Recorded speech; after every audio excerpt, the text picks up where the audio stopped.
dia, pessoal! Hoje eu estou trazendo para vocês um vídeo sobre dízimas periódicas e sobre como transformar as dízimas periódicas em fração, certo? Que é o que a gente chama de obter a fração geratriz de uma dízima. Primeiramente, vamos revisar aqui o que é uma dízima periódica, certo? A dízima periódica ela vai ser um número decimal onde a sua parte decimal, né? Que para relembrar aqui, ó, a parte decimal é tudo que vem após a vírgula. A parte decimal ela é infinita, ela possui infinitas casas decimais. E além disso, você vai sempre perceber que está acontecendo um padrão, uma repetição, certo? Então, por exemplo, nesse primeiro exemplo aqui que eu coloquei, vocês podem perceber que esse padrão de repetição é o número 3. Já nessa outra aqui, ó, o número 4. Nessa daqui, o 57. E assim nas outras também, ó, o 7, o 4. Esse padrão de repetição a gente costuma chamar de período. Por isso que o nome é dízima periódica, certo? Sabendo disso, é importante também a gente saber que as dízimas podem ser classificadas em simples ou compostas. As dízimas periódicas compostas, eu gosto primeiro de explicar elas. Por quê?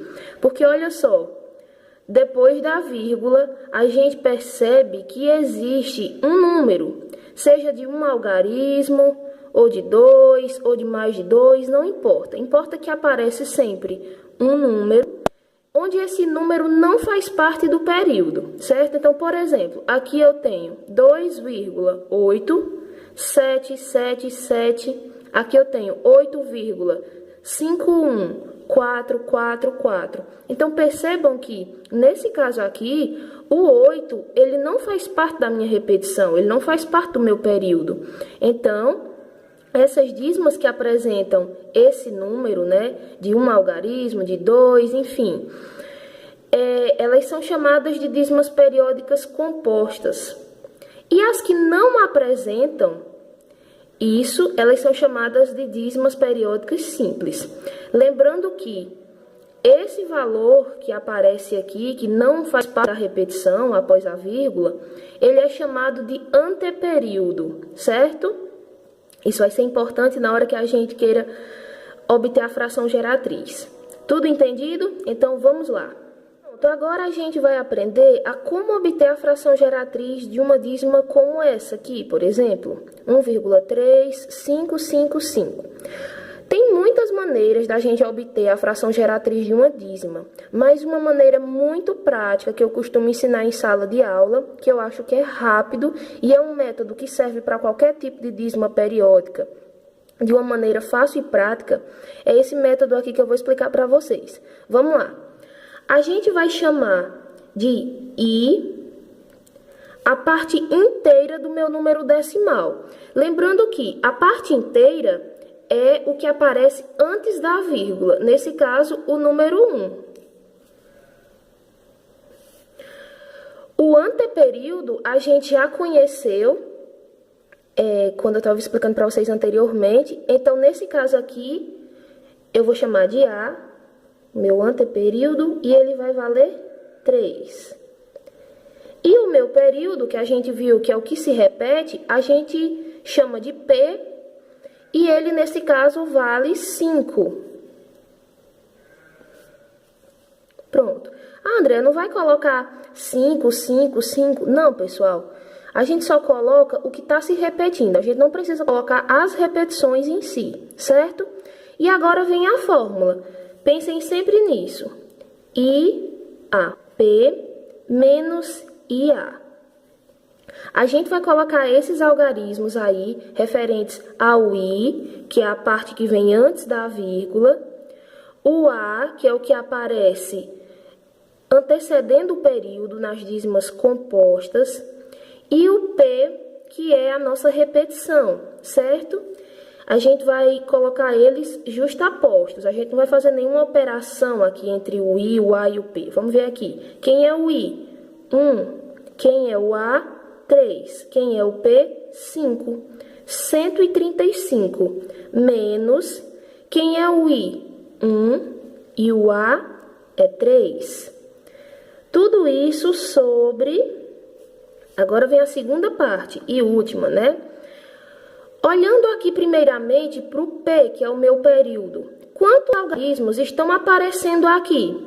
Está aparecendo apenas um algarismo, que é o algarismo 5. Eu sempre digo para os meus alunos o seguinte: pessoal, não se preocupem com o número que está aparecendo, se é 5, se é 7, se é 8. Se preocupem com a quantidade de algarismos que está aparecendo. Por exemplo, aqui é um 5, mas e se fosse um 51?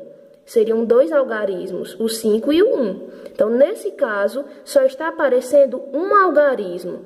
Então, aqui no denominador, referente a esse um algarismo, eu vou sempre colocar 9. Andréia, vai ser sempre 9, independentemente do número que apareça aqui? Sim, sempre 9. E agora eu vou olhar para o meu anteperíodo. Quantos algarismos estão aparecendo no anteperíodo? Apenas um, que é o algarismo 3. Mas, como eu disse, não interessa quem é o algarismo, e sim quantos estão aparecendo. Apenas um. Então, eu vou colocar apenas um 0. Então, o meu P, na parte do denominador, ele significa quantidade de números 9 que eu vou colocar embaixo. O meu A significa quantidade de zeros. E aí, feito isso, a gente só resolve essa subtração aqui em cima, ó. 135 menos 13, 122 sobre 90. E essa vai ser a fração geratriz relativa à dízima periódica 1,3555. Vamos lá fazer outro exemplo? E nesse caso, onde a minha dízima ela é simples, vamos lá. Quem é o I? É o 2, é o que aparece antes da vírgula, a minha parte inteira. Nesse caso, aparece o A? Não, não aparece. Então, você não coloca nada no A.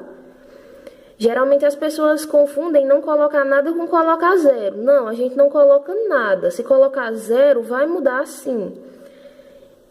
E o meu P, nesse caso, que é a minha repetição, o meu período, ele é 57. Então, vamos lá para a fórmula IAP menos IA. Quem é o I? 2. Eu tenho o A aparecendo nesse caso? Não, eu não tenho. Então, eu posso até riscar. Eu tenho P? Sim, 257 vai ficar aqui. O nosso P é 57. Menos, quem é o I? 2. Tudo isso sobre. A gente olha para o P. Quantos algarismos estão aparecendo? 2 algarismos. Então, a gente coloca 2 noves. Tem algum algarismo aparecendo no A? Não, não tem. Então, eu não coloco aqui embaixo nenhum 0. E aí, fazendo a subtração, 257 menos 2, 255 sobre 99, que é a minha fração geratriz. Valeu, pessoal. Espero que vocês tenham gostado. Mandem dicas, se inscrevam no canal e até mais.